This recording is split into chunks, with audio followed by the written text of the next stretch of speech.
Welcome to Think Big Studios weekly podcast for the week of September 9th, 2013.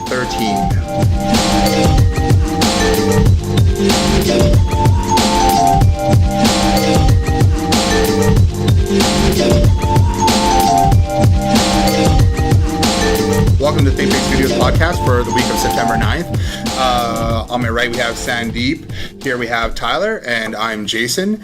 We have a bunch of topics we want to talk about today, and we're going to start with Tyler. Okay. Well, kind of just a little bit maybe off topic just to kind of start it off. I was just, this morning I came in and I seen a trailer for the new RoboCop. It's just going to be called RoboCop, and it's a remake of the original 1987. So it's like a complete remake of the original? Yes, it's just from the ground up, from like just when he first becomes RoboCop, right? Is that for the movie or the game? Is it going to be like a lot darker, like it's kind of like a remake of like how Batman and everything is? Is it going to be like a darker, grittier version? Well, I think from like it always was trying to be that. The original was trying to be that, right? It was always like that.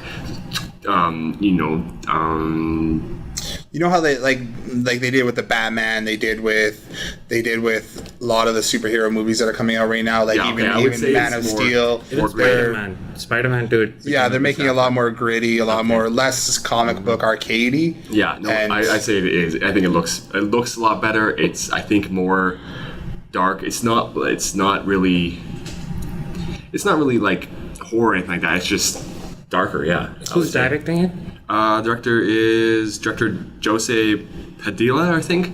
And I was just researching him, and really, he's just done a couple documentaries. He did Elite Squad from 2010, and then the guy who's playing Alex Murphy is Joel Kinnaman. He did Safe House, Easy Money, and The Girl with the Dragon Tattoo. I think he was just maybe an extra or in that. Okay. He wasn't like the main guy in it. So yeah, I really don't know any of those people at all. No, I know. Not that I'm overly up on my entertainment news. Yeah, or I'm not really that up on RoboCop since I haven't really watched them all since 4 years ago, I think. And the last one that came out was in '93 when they did RoboCop 3. Yeah, but well, I don't know. I'm still excited about it, and we'll add a link to the trailer. Well, it'll be good if they take like what they've done with all the superhero comics and everything lately and make it really dark, but really technologically advanced, kind of, and.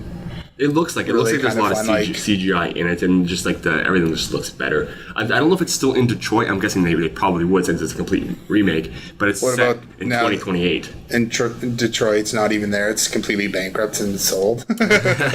Detroit or Boston? Detroit or I don't know which one it is actually. What was RoboCop set in? Was it Boston? I don't know. Oh, I have no idea. Yeah, but it's still set in the future, and it's a complete remake from him getting hurt. I do know that Detroit just went bankrupt, though. What? Detroit went bankrupt. They did now? Yeah, like the city declared bankruptcy, I think. So what's going to happen? Somebody own it now, or what? No, it'll still... But that's what... Was it Detroit or was it Boston that declared bankruptcy? Detroit. Detroit, okay. I'm pretty sure, yeah. Yeah, Detroit's pretty decrepit. That's where you can buy like a mansion for like 150,000 or 100,000. Yeah, there's huge like apartment buildings and skyscrapers and stuff that are just completely abandoned because no one can afford to buy them or fix them, and there's no one there to. There's no economy. Yeah, there's no economy there. There's no jobs. There's nothing. So it's mostly for the government sector, I believe, right? I think private companies and industries will be fine. Yeah, they wouldn't be bankrupt. The government, the city itself, exactly. No budget, couldn't pay its debts. Mm-hmm. Not enough government funding. So yeah, that was kind of my off-topic news for today. I wanted to kind of start with because I was excited about it. But okay, well, I'll go with the next one. This week, we checked out the new Kit Kat website. Mm-hmm. Yeah, that is really fun topic, like was something that they kind of took over and turned it right from being like a candy bar website to being a parody of a launch website for a smartphone or mobile device. True.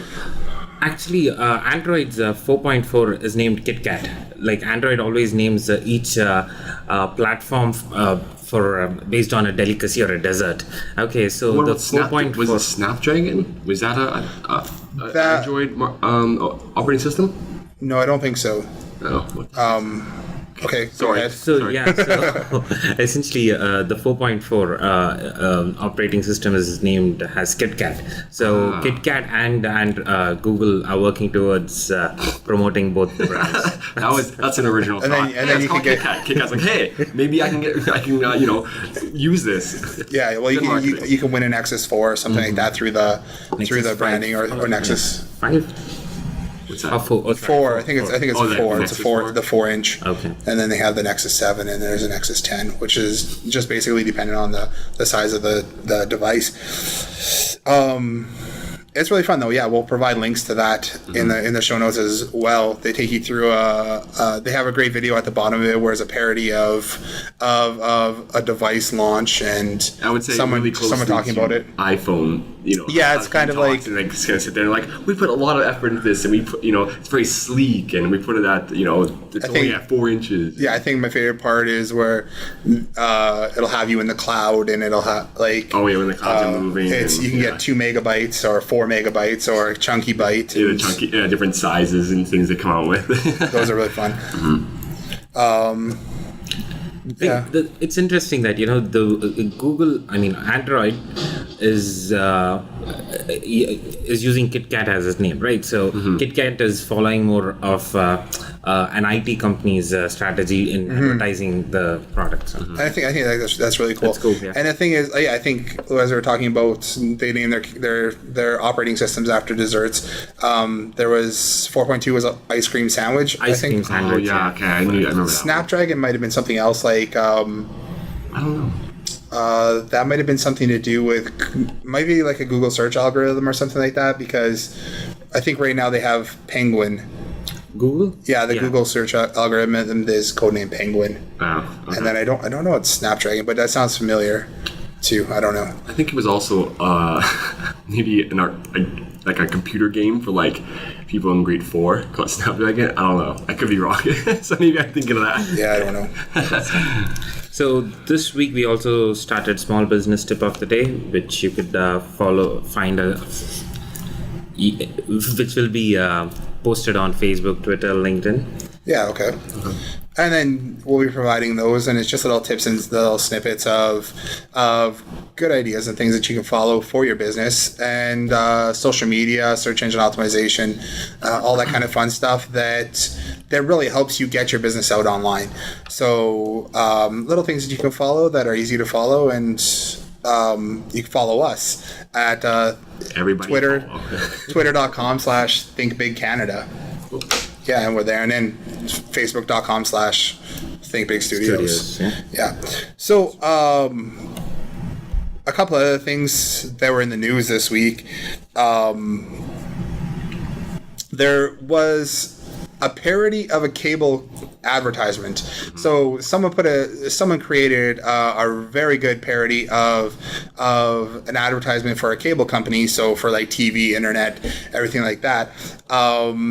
And it made fun of him. It was basically making fun of just generic companies worldwide, really, who offer services that may or may not work, and then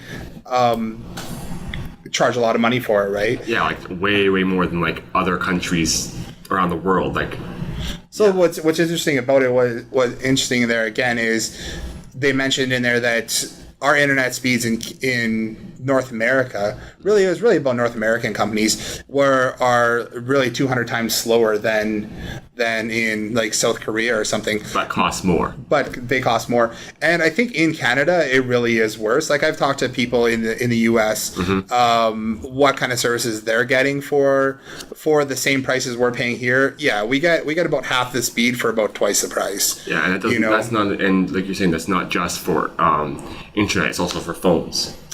Phone companies too. It's like they have a monopoly, but it's not a monopoly. It's called something else, and it's legal. Oligopoly. I think that's what they called Yeah, it. Anyways, it's a. No, sorry. Go ahead. I was just going to explain what that was. It's just like since what it is basically, the big companies get together and they say, hey, let's set a price, so that way we can constantly raise it and we're all the same price, and then that way we're not a monopoly, and they can offer less services for more. And since they're all doing it, the group of companies can all offer the same price, and they can set that price. And since everyone's offering the same price, you don't really have it doesn't really matter who you go with, because you're getting the same service for the same price at every company. So if they want to charge you 10 times more than you would pay somewhere else in another country, you don't really have a choice, because it's like gas. That's the only service you have. I find it that's actually a good strategy for a pricing model, because at the end of the day, what matters is what kind of service each company provides. It's not about the price, right? It's about the value that one company provides. So it sets a solid comparison between who you choose with. What it eliminates, though, is, I guess, competition, and people say competition is good, right, for business, but competition can utterly destroy businesses as well, because you're not going to make much money. So instead of all the businesses within that group of 5 or 7 or whatever, instead of them fighting with each other and constantly lowering prices to try and compete, they just say, okay, well, these are our prices, and deal with it. Cool. And I mean, it's really going to end up being up to the customers in the end. If they're going to say, if they want lower prices, then they're going to have to demand lower prices from everyone. But how do you demand? It's like saying everyone's going to have to cut off their internet. It's like saying, hey, the gas prices are too expensive. Let's just stop buying gas. That's never going to happen. It would be awesome, and that would be a really good way, like a really solid, fast, quick way to make them listen and change their way they're doing things. But when you always get those things on the internet, right? Yeah, this day we're not September 30th. We're not buying gas anywhere, and it's like, yeah, but I have to go to work, and I need to drive my car that day. So it's a great idea, but it's just that's a nice idea, hippie. Yeah. I think the government needs to step in and realize this is happening and how crazy gouged Canadians and North Americans are, and put something in place to help us as consumers. Yeah, aside from the fact that the government is largely run by corporation funding and backing stuff like that. And by an idiot, somebody who thinks twerking means tweeting. I guess you'd have to go into more of that. Yeah, we'll go into more of that later, I guess. And talk about it. No, so what Tyler was talking about was there's this week's Prime Minister Harper had slip of the tongue. He was talking to a group of nonprofit organizations in Toronto. I think there was about 400 people today, and everyone's heard about Miley Cyrus and her twerking incident and everything at the Video Music Awards. I know everyone's heard about it because I've heard everyone talking about it. So President Harper, or Prime Minister Harper, was talking to this group of people, and he said he loves twerking. He usually only twerks in close quarters, or with his close friends, and occasionally twerks with President Obama and then the people representing President Obama tweeted back or commented back, the president has never twerked and never will. Yeah. So Prime Minister Harper thought they were talking about tweeting, and so he was doing a speech actually on social media and talking about it and saying, oh yeah, I tweet all the time, but instead of saying tweeting, he said twerking. Yeah. Right. So and twerking is a dance where you bend over and shove your ass in the air. Yeah. So wiggle it around. Yeah, there was a lot of confusion. And so someone came on after that and said, Prime Minister Harper doesn't twerk. He never has twerked, and he won't twerk. The best part was at the end, though, where he said, I would love to twerk with every Canadian, but it's just not realistic. It's horrible. Visual. Yeah.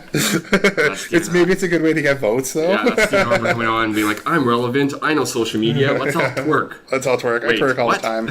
Ooh. No, the liberalists will be having fun with that now. Yeah, I wonder if because it's like the whole twerking thing is all trending from, I mean, that was a big trend from before Miley Cyrus did her twerking thing, but that's what's been in the news so often here. But what's funny is if he messes up tweeting with twerking, how much social media does he actually do? What's what I mean? He's giving a presentation about social media, but then he doesn't understand it himself or do it obviously, or else why would you be constantly keep saying twerking? Yeah, and I don't know. I've never really looked into any of Harper's tweets or his Twitter feed or anything like that. Nor really would I. No, I don't know. Or if I did, I would never believe it was actually him anyways. Yeah, it's probably something that's more taken over by someone who actually understands social media. Yeah, like someone in his office. He's not going to probably do that by himself. So did you want to talk about something else here? Yeah, I don't know. I just was reading some articles, and one of them I liked was if you have $1,000 to spend, what would you spend it on? Would you spend it for getting 50 potential links to and from your site, or making sure your website is 100% architecturally sound? Meaning, like, is it navigation? Like, is the navigation proper? Is the user interface good? Is your copy, is it good? Like, is it relevant? Is it search engine optimized? Everything like that, and what would you do? What would you spend that $1,000 on, and kind of why? So we'll put that question kind of in the comments or in the section below, and maybe you guys can give us your answer to that, but I don't know. And so what would you do? Like, what's your thoughts? What are my thoughts? It starts with what is the current situation of the website? I mean, how bad are they? How badly they need the search engine optimization?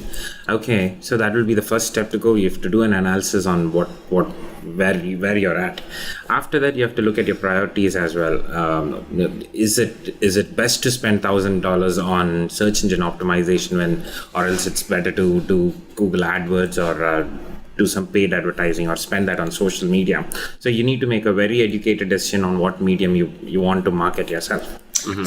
I think there's definitely points. So like what's the current state of your website? So if you're going to spend $1,000 on, say, social media marketing, are you going to send it on keywords? Are you going to send it on getting 50 quality backlinks, which is going to boost the organic results of your website? Are people going to like your website when they get there? True. Yeah. That's a big thing, right? So you can spend all this money on getting people to your website, but when you get people to your website, are they going to like what they see? Yeah. So are you better off spending the money initially just to get your website up to par, get it looking good, provide people with the content, the usability, and the architecture behind it, so that you do have that in place, so that when customers come to your site, you can sell them. And that kind of leads into what we were talking again last week with marketing attribution. So last week's podcast was kind of a write-off. The audio was pretty horrible. But what we talked about was marketing attribution, and that is getting people from the initial point of finding out about your product to closing a sale and getting them to buy your product or take an action on your site or click a link, provide an email address, something like that. Something from the start of your goal to the end of your goal. And then how do you track that, right? So you might want to, with your website the way it is, and if you're going to spend that $1,000, you might want to see what your process is, and how do you get people from that point of looking at your site to the point of buying on your site. Cool. Or if you don't have an e-commerce website, what action do you want someone to take after going to your site? You want them to call? Do you want them to email? Do you want them to come into your brick and mortar store? Just some kind of call to action, right? But I think for me, I would probably spend 80% of that $1,000 if I could split it in. I don't know. It wasn't part of the question, but I think that's what I would do. I'd split it 80%. I'd find a copywriter, just say, hey, look at my site, look at my copy. Is it proper? Is it good? Is it like something interesting for the user? And if not, get them to review it and rewrite it to the best extent they can for that 80%. So for $800, and then I take the $200 of that, and then try to do some linking off of that. So then I guess another question I have about that too is then if you're going to spend $50, like you're going to spend $1,000 on 50 quality backlinks. How is that going to benefit you from just cheap backlinks? Say like you're getting from some of those online SEO places that are, we'll get you thousands of backlinks, right? Where but those ones are kind of shady. Where they say we guarantee it, you know what I mean? And you're like you're buying links. See, the thing is, most of the high quality backlinks that you will get, you have to pay for them. Oh, okay. Okay, so the cheaper ones, like there are lots of companies that offer 10,000 backlinks, and mostly it's based. They have a ranking in which you qualify each backlink. So it's if you're getting 45 proper backlinks, right? I would definitely be inclined to going for setting up backlinks, because it's an investment. I mean, it's not something that you need to work over the next 2 or maybe 1 year, I don't know. Okay, but unlike optimizing your website and rewriting content, that is something that you have to constantly keep doing. Yeah. Okay, backlink it's an investment that will give you results over time, and essentially, even if Google or any other search engine changes their algorithm, I'm pretty confident that backlinks, those quality backlinks are still going to be there. Exactly. It's going to be because the algorithm won't change as much that way, but I think it would probably change more in how it searches your content and your your keywords and your meta tags, all that kind of stuff. Right? See, that's the thing. I mean, everything else, all the other parameters seem static in a way, but seem dynamic. But backlinks will give you a static, at least. It's something that will always be there to build your site, right? Yeah, but it's just like that constant balance thing of, okay, yes, you could get this, get people to come to your site, but if your copy is just garbage, they're never going to buy or stay there. Right, but I think that can always change too. That can always be upgraded. So I mean, I guess if you had the option of saying, do I want 50 backlinks or do I want to rebuild the content on my website, the architecture on my website, maybe it'd be wise to go with the 50 backlinks. Definitely. Because that's something that's going to last you for a long time, whereas you're going to spend the money on, and then you can work on the architecture afterwards, right? Exactly. Can change but still, year. Backlinks aren't going to provide you with an instant result anyways. It's going to provide you. They'll kind of move the needle off the start, and that's kind of what small business. It takes a little while for, I think, that to build up, and it doesn't happen instantly. Like if you get 50 high quality links today, it's not like tomorrow your website's going to be up, right? And if you just rewrote all of your copy, would it not?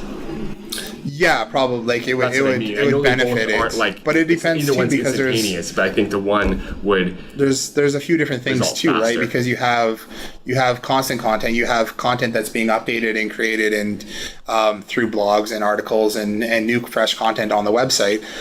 There's an article that I read last week, and they were talking about how some people are even scared now to do backlinks, right? For the 10,000, the 10,000, you can go to a company, get 10,000 backlinks, but they're going to provide you with poor quality backlinks. And since a year and a half, 2 years ago, Google changed their algorithm they're constantly changing it, but they made a major change to their algorithm. Was it? I'm not sure how long ago it was. I don't know either. It released the one that really. But it got rid of all the poor quality backlinks. Yeah. Or even the way it's really interesting. Like you can't if you have a site about cameras, you can't just put camera lens, camera this, camera that, camera, because it would actually give you a negative result then if you did. That it works that way too. But what people were doing before was just spending that money and getting thousands, like 100,000 backlinks built in a month, and what those backlinks were just fake blog posts or comments on blogs. They were links within other websites that people hacked the website and see that's what we see sometimes when people hack a website. We'll see at the top they put in 20 links to different sites, and then it's hidden, but the search engines still see it. But it kind of messes people's site up, and you can see that they got hacked. But what happens was they just inject links into the site, and then those links act as backlinks for their customers or clients, right? And that's more the black hat version of SEO building.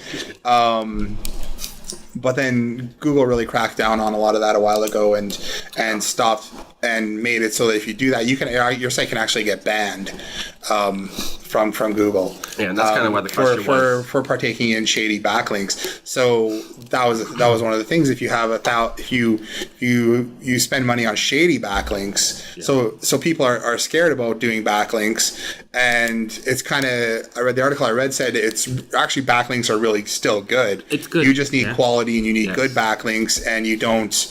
don't need to spend like all that money on shady backlinks, which can actually damage your website. Right, that's $1,000 for 50 but really good links rather than $1,000 for like if you're doing 50 links a month, depending on the size of your site, and the importance of your site, you can do more. Yeah. But as a small business, it's not something. If you have a small business, it's not likely you're going to be getting thousands of backlinks per week to your site. Oh, actually, there's Google also sees that you need to put a timed approach when you submit your links as well.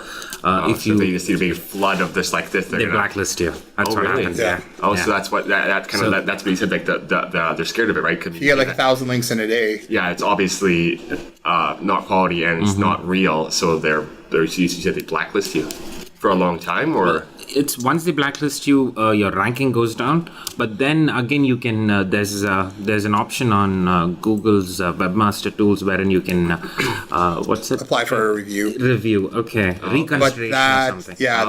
Okay. From what I've been hearing about that is they don't really tell you what's wrong. True. You got to figure out what's wrong on your own, like what you did, and then fix it, and then apply for a review, which could take months. How do you fix it then? Go and try to delete those links? You can go and delete. How do you even know where they are? If you just Google yourself or your company, right? Or something like that, and find out where all this stuff's coming from. Pull out links, and there are other tools as well that will tell you number of links that are active and what are not active. Yeah. So that way you can analyze your backlinks. So on the $1,000 note, one dissatisfied customer of British Airways, he spent his $1,000 on sponsoring his tweet dissing British Airways. Okay, I've just seen it. Yeah. Oh, because he's obviously pretty unhappy. Yeah. He's like, I really hate this company. I'm going to put $1,000 into showing people how bad it is. That's an interesting trend wherein a person is spending money to tell the world that how bad his the service and that he received. Yeah, that was this week too. Oh, what do you remember what happened? I think something about luggage. They misplaced his luggage or something. It was something like that. I can't quite remember too. But I read it and I forget what it was. But yeah, he spent money to basically complain. He bought a sponsored tweet so that it would show up on thousands of people's worldwide. It reached over 50,000 people, and that too he sponsored it as he based it on his target market. He selected his target market in UK and US. People can actually use the service. Yeah. And he looked into demographics and all that. So it was a very targeted. It was a campaign. I was gonna say he put a lot of time and effort into this. He did. He was really mad. Plus, I wonder what the heck was in that luggage that he must have really. Well, I think there was something. There was a few things that happened, and he was just really upset with it. And I forget what it is, but we'll find the article again, and we can post that on the site as well for people who they want to do future reading. Sure. But yeah, that's interesting, right? You can buy a sponsored link that a couple people said it'll start a new trend where people really want to get the word out about a company they're really upset with. But you can also switch that around and do it the other way for yourself, for a company to promote yourself. Well, I don't think we ever really got to the point that I was trying to make, was that a Canadian company, cable company, filed a defamation claim against that ad, and so then the ad got taken off YouTube and no one could see it because they didn't want people to see it. So of course that video was trending and people wanted to see it, and so then we found out that we couldn't see it in Canada because there was a defamation claim. No one really knows who made the defamation claim against it, but it was most likely a Canadian cable company. But what happened now, the video got taken down, so then everyone wanted to see it, right? Okay, so it's on Reddit, it's on Dig, it's on all these news sites that this video is out there. It's going around Facebook and everything. And then people are seeing that, okay, well, it's there, but it's not, you can't see it in Canada, so why was it banned in Canada?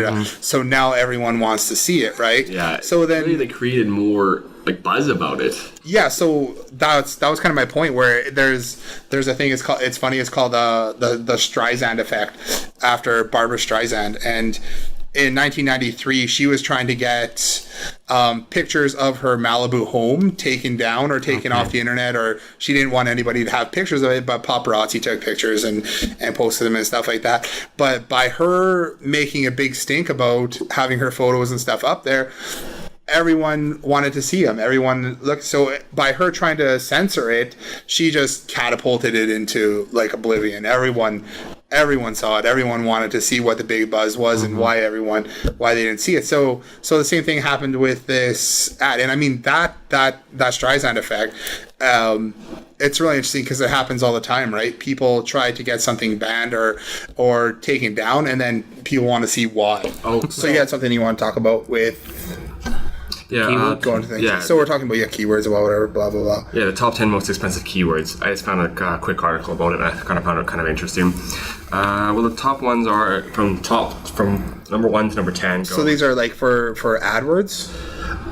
It just was for keywords for like searching for Google. Like if you wanted to do I don't know, skateboard, it would be like right. So having then that keyword in there for a search result to come to show your site in a sponsored link. So that would be an ad. So AdWords, Google AdWords. So most likely AdWords. So from number 1 to number 10, it goes insurance, loans, mortgage, attorney, credit, lawyer, donate, degree, hosting, and claim. The top one, insurance, is 24% of the top 10, and there's costs per clicks that are associated with each of these keywords. And for the insurance, for a cost per click is $54.91. $54 to be on the top of the list. You're going to pay $55 per click. Yeah, but most likely, hopefully, with those ones, once they do that click, it'll bring it to your site, and you'll get that business. That's what you're hoping for, but it's not necessarily guaranteed. Right. So we're talking about large insurance companies probably like AIG and I can't remember any of the other ones. I don't know either. The one with the superhero cartoon girls. Oh yeah. Or whatever that one was. Yeah. Assured or something like that. Insurance. And then loans. Insurance, that's one, yeah. And then loans, $44. Mortgage is $57. And these are both costs per click. So each click, the top 3 here, that's what they're paying for these sponsored ads. Right, but I guess one of the things is if you have a decent site and if you're in the top one, it's that rule where the first 1 or 2 things get 80% of the clicks. The first 1 or 2 spots get 80% of the clicks, and the rest fall off dramatically. So if you're in the first 2, you're probably going to be getting a lot of return for your dollar. That's true, yeah.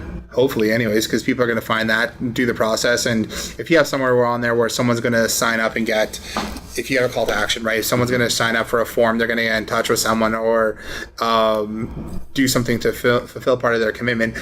They're probably going to stop there. Yeah. I don't know a lot of people who. You might get a lot of people who are going to fill out a lot of forms and say, okay, well, let's check out all these people. But yeah, I don't know. I just thought it was a cool little article and stuff like that. And there's more. There's a top 20 as well, and there's a little graph shows your percentage and everything like that. And up to the 20, and each time it gets a little bit less, a little bit less. But we can provide a link to that in the section below. So awesome. It's interesting to note that most of it is either financial related or legal. I mean, lawyers. Yeah, exactly. Most of it is only basically hosting number degree. 9, hosting and degree, yeah, and those 8 and 9. The other ones are just insurances, attorney, credit, lawyers, claim, yeah. But I guess those are the companies that would also have usually a lot more money to be spending for this cost per click. So insurance, attorney, lawyer, credit, and claim, yeah.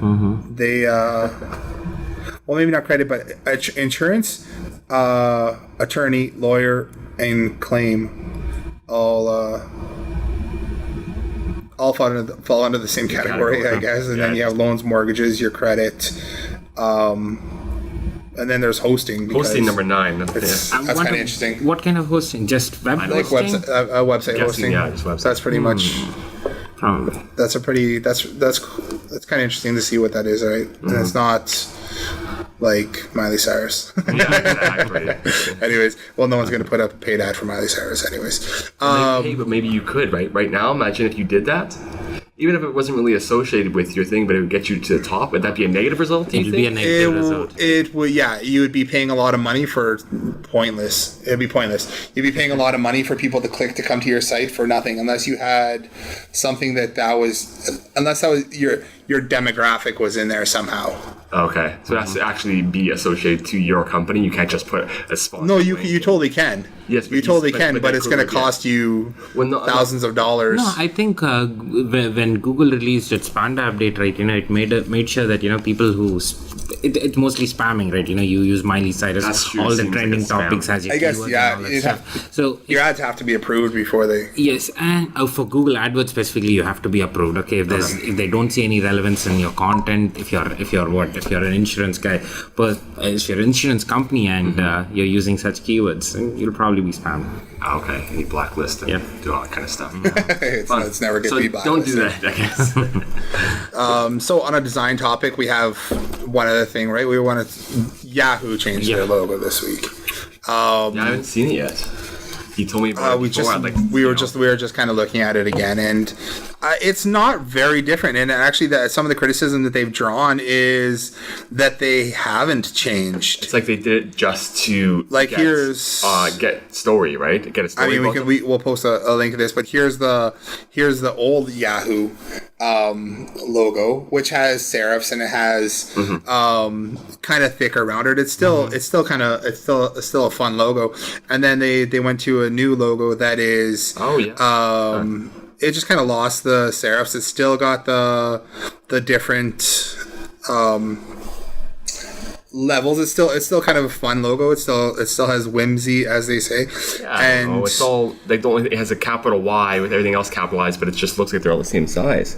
Yeah, what they wanted to do with a little bit more consistency, they said they went through and they created a little bit of mathematical consistency through the logo. So it's kind of more because is Yahoo? Did Google buy Yahoo? No. Of course not. I like the original logo better. I think it's more fun. No, Yahoo's on a buying spree. It's buying all kinds of. Yahoo is. Yeah. Okay. But I wonder if they did it for a purpose of, hey, let's change it a little bit so that way we get exposure. I think they have a new. I think they said that they have a new CEO, and they wanted to just update it a little bit so that mathematical consistency. Okay. Clean Google logo search page. Anyways, yeah. So it was something they were trying to go with, and it's not really a bad thing. I mean, there's a ton of companies who redesign their logo all the time. The Gap changed their logo. There was a few other ones that I was looking at here. And people update them. Starbucks had to change their logo when they started getting larger. Their Little Mermaid had breasts on it, like a little W. True. And they had to remove that from the logo because people are getting offended by it. So, I mean, that kind of thing happens all the time. There's people who update their logos and change their logos. People apparently had a really emotional attachment to the Gap logo. There was a huge uproar on social media about... When? I never even heard about this. Yeah, because, I don't know, I don't shop at the Gap, really. Yeah, I know, me neither. So I mean, people who are attached to the Gap... to them, it was just like... They were upset that they changed the Gap logo because... it represented their Gapdom. I don't know. Basically, all Yahoo did was they went from a sans serif to a serif font. Serif to a sans serif? Yeah, sorry, serif to a sans serif. That's basically it. So, apart from big brands, I mean, what compromises are good to logo design? Jason over here is our logo design expert. Yeah, we what do you mean by compromises are good to logo design? What do you do? I mean, what would you do to make it bad? You mean compromise is bad? No. What is associated with a good logo design? I think. Well, if you're redesigning your logo, right? You don't necessarily want to go stray really far away from what your brand is, because especially if you're Yahoo, right? You've been around for 20 years. You don't want to especially if you're not really restructuring your business and recreating your business and doing something completely different. Okay. You just kind of want to maintain that familiarity with the logo, and I think they've done that with what they have now. They haven't strayed too far away, but people are complaining that if you're going to change your logo, then let's change it, right? Let's do something completely different. But they've been around for a long time, and they still wanted something that was fun, that still represented their brand, but they didn't go over the top and completely alienate it. So it's not something that's completely different, but it still shows a little bit of it's sleeker, it's a little bit more clean. It's not as I guess just the design times have changed. Like, again, Microsoft went and changed their logo. Was it a year or two ago? Before Windows 8 came out. I think Windows 7 had the changed logo. I don't know. Just thing. I don't know. I don't. You're talking about this one, right? Well, they went from the Windows logo to just the square. Yeah. Okay. So you just have like the line. I thought I don't know, like, what's the logo over there? For what? Yeah, it looks like. Is it still flowing, or is it I think like on the start menu bar? That's flowing. Yeah. So Windows 8 they went to, because Windows 8 is very square, rectangular, right? It's got all the rectangular boxes. They've gone from no rounded windows, no anything like that. It's square, it's rectangular. There's hard edges on everything. They went and reflected that in their logo to represent the new direction of Microsoft, which is more of a a tablet featured touchscreen it seems way more like cross-platform, like operating system. Like, it's like this, because you know what I mean. Like, you can use the same one for the tablet, you can use it for your phone, you can use it for your PC, exactly, and it's the same operating system but just displayed differently. Yeah, and it's as far as that logo goes, I think that represents Microsoft well, and their old logo is from quite a long time ago. Anyways, they've been around since. It was like 85 or 80 or something like that. I mean, they've had a couple logo upgrades since then too, and I think Mac has as well. And everyone slowly upgrades all their logos. Okay, well that's enough for today, I guess, and we'll conclude our podcast for this week, September 6th. Well, today's the 6th, but this will come out on the 9th. Yeah. All right. On the 9th? Today. Yeah. Okay. All right. Thanks.